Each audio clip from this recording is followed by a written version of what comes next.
Bharatiya Janata party के सभी पदाधिकारीगण और उपस्थित सभी भाइयों बहनों, मैं बंगाल की पवित्र धरती को नमन करता हूं। इस धरती ने भारत के अनेक आध्यात्मिक और सांस्कृतिक क्षेत्र में कार्य करने वाले महापुरुषों ने जन्म लिया। भाइयों बहनों, मैं कोटि कोटि नमन करता हूं बंगाल की धरती को, जिसने राजाराम मोहन राय, ईश्वरचंद्र विद्यासागर जैसे समाज सुधारकों को जन्म दिया। मैं नमन करता हूं बंगाल की धरती को, जिसने देश के अंदर स्वाधीनता की अलग लगाने वाले तमाम क्रांतिकारियों की एक लंबी श्रृंखला इस धरती ने जन्म दिया।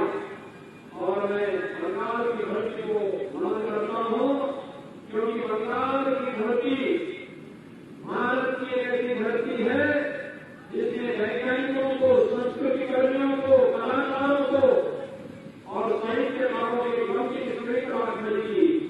बंगाल की धरती है जिसने स्वतंत्र भारत को राष्ट्रगान भी दिया और राष्ट्रगीत भी दिया। और इसके लिए बंगाल की धरती को कोटि कोटि नमन करते हुए भारतीय जनता पार्टी के मंच पदाधिकारियों और आप सबका हृदय से अभिनंदन करता हूं।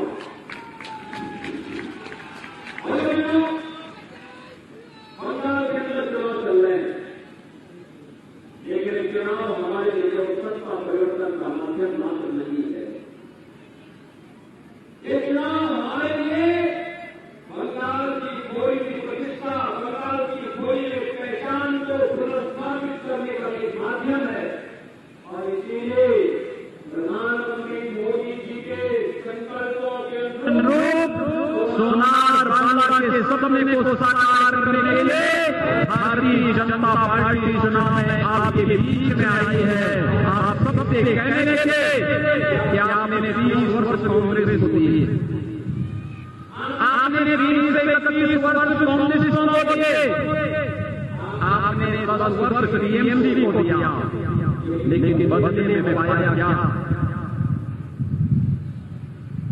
ममता जी ने 10 वर्ष पहले आपको बना दिया था मां, माटी और मानुष का परिवर्तन कहां हुआ? यहाँ की बहन बेटियां असुरक्षित हैं, उनकी शिक्षा की कोई व्यवस्था नहीं है, वे अपने व्यवसाय में शुरू कर रही हैं। यहाँ की माटी जिसने भारत को हर क्षेत्र के महापुरुषों की एक श्रृंखला की बंगाल को एक नई पहचान दी, आज बंगाल की माटी आहत है। आहत इसलिए है यहाँ के किसानों को किसान सम्मान निधि का काम नहीं मिलता। यहाँ का मसला समय से तकनीक और बीज न मिलने के कारण उसको सही दाम नहीं मिल रहा। यहाँ का किसान आत्महत्या करने के लिए मजबूर है, यहाँ का नौजवान पलायन के लिए मजबूर है, मानुष अपने आप को ठगा महसूस कर रहा है। और इसलिए भाइयों बहनों, मैं ममता दीदी से पूछना चाहता हूं, ये परिवर्तन कहां हुआ? ये परिवर्तन कहां 10 वर्ष पहले जो नारा आपने दिया था, टीएमसी ने जिस नारे के बल पर बंगाल की सत्ता को प्राप्त किया था, आज नारा कहां पर? और भाइयों बहनों, भारतीय जनता पार्टी यही तो कह रही है आपसे, भाजपा जो कह रही है सुन करके दिखाती है। आपने देखा होगा प्रधानमंत्री मोदी जी 2014 में देश के प्रधानमंत्री बने। 2014 के बाद उन्होंने भारत को वैश्विक मंच पर एक नई पहचान दी। प्रधानमंत्री आवास योजना, हर गरीब को सिर ढकने के लिए छत, हर गरीब के घर में निःशुल्क विद्युत का कनेक्शन, हर गरीब को रसोई गैस का एलपीजी का निःशुल्क कनेक्शन, स्वच्छ भारत मिशन में हर गरीब को शौचालय की निःशुल्क सुविधा, हर गरीब को 5 लाख रुपए की आयुष्मान भारत की स्वास्थ्य की सुविधा, हर किसान को सालाना 6,000 रुपए प्रधानमंत्री किसान सम्मान निधि का लाभ प्रधानमंत्री मोदी जी ने पूरे देशवासियों को दिया। लेकिन ममता जी इनमें से एक भी योजना को बंगाल के अंदर लागू नहीं होने दी। उत्तर प्रदेश में भारतीय जनता पार्टी की सरकार को 4 साल में है। 4 साल में उत्तर प्रदेश के अंदर 40 लाख गांव गरीबों को प्रधानमंत्री आवास योजना के अंतर्गत एक आवास मिला। 1 करोड़ 57 लाख गरीबों को निःशुल्क रसोई गैस का कनेक्शन मिला। 6 करोड़ गरीबों को आयुष्मान भारत में 5 लाख रुपए की स्वास्थ्य सुविधा का बीमा कवर मिला और 14 करोड़ गरीबों को भाइयों बहनों उत्तर प्रदेश के अंदर नेशनल पोर्टेबिलिटी के अंतर्गत निःशुल्क राशन की सुविधा का लाभ दिया जा रहा है। 2 करोड़ 42 लाख किसानों को प्रधानमंत्री किसान सम्मान निधि का लाभ दिया जा रहा है। मैं पूछना चाहता हूं, अगर उत्तर प्रदेश के किसानों को, उत्तर प्रदेश के नौजवानों को, उत्तर प्रदेश की महिलाओं को, उत्तर प्रदेश के प्रत्येक तबके के लोगों को शासन की योजनाओं का लाभ मिल सकता है, ये लाभ बंगाल के लोगों को क्यों नहीं मिला? कारण है ममता दीदी की सहानुभूति यहाँ की महिलाओं के साथ नहीं, उनकी सहानुभूति महिलाओं के साथ नहीं। भाजपा ने कहा है हमारी सरकार आएगी, केजी से पीजी तक निःशुल्क शिक्षा की व्यवस्था देंगे। भारतीय जनता पार्टी ने कहा है हमारी सरकार आएगी, पब्लिक ट्रांसपोर्ट सिस्टम में महिलाओं को निःशुल्क सुविधा का लाभ, ट्रांसपोर्ट की सुविधा का लाभ उपलब्ध करवाएंगे, उनकी सुरक्षा की पुख्ता व्यवस्था करवाएंगे।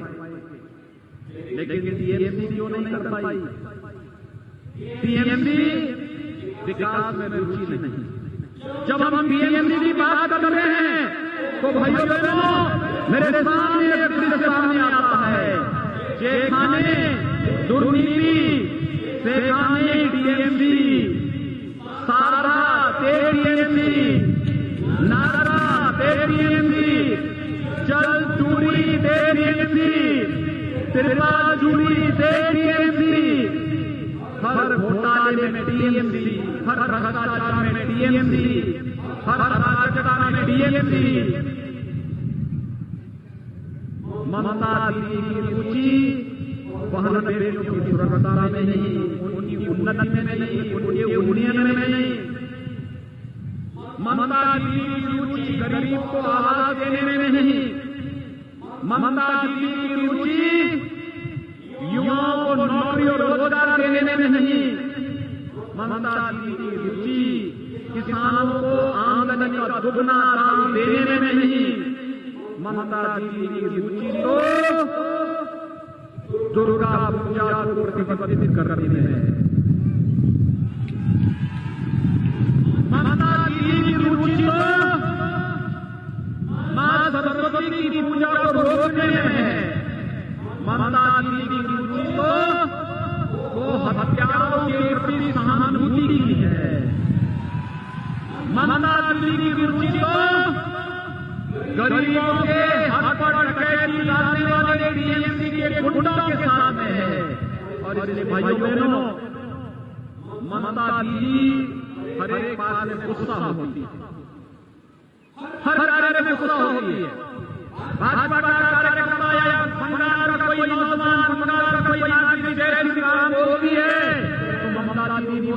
जेल के अंदर डाल देंगे। लेकिन बंगाल के नौजवानों का, बंगाल के नागरिकों का मैं अभिनंदन करूंगा। कल मैं दार्जिलिंग में था और दार्जिलिंग में भी, पहाड़ी में भी और यहाँ मैदान में भी एक ही नारा गूंज रहा है, जय श्री राम, जय श्री राम। मैं अभिनंदन कर रहा हूं, आपने ममता दीदी की धरती को दरकिनार कर दे यहाँ मैं राम जय श्री राम के नारे को एक मंत्र बना दिया है और जय श्री राम के मंत्र के बल पर भारतीय जनता पार्टी बंगाल की सभी समस्याओं का समाधान करने वाली है। भाइयों, मैं आप सबको बताना चाहता हूं, भाजपा जो कह रही है उसको करके दिखाती है। भाजपा ने जो कहा तो करके दिखाया।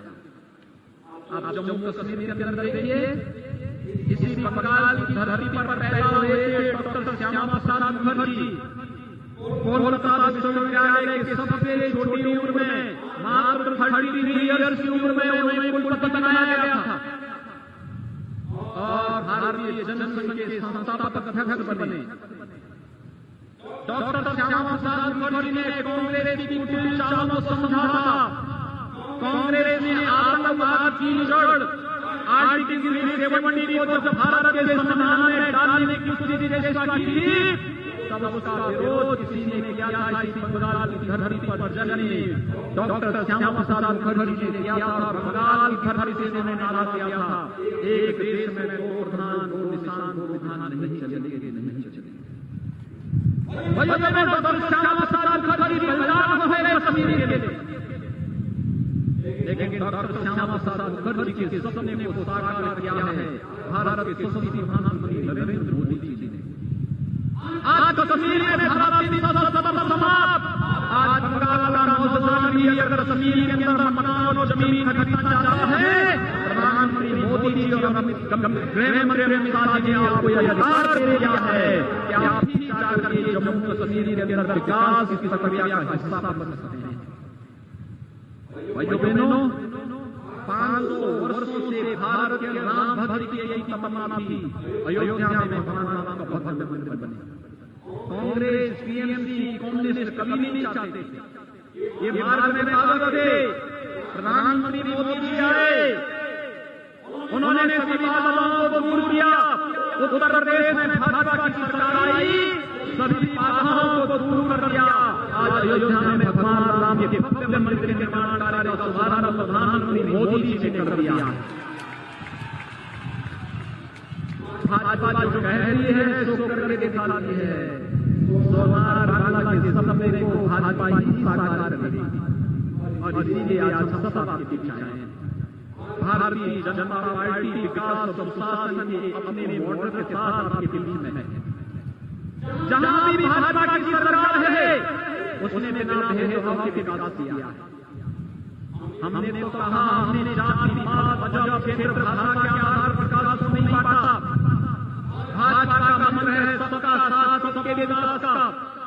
भाजपा का मंत्र है सबका साथ, सबका विकास और यही मोदी जी ने मंत्र देश को दिया है।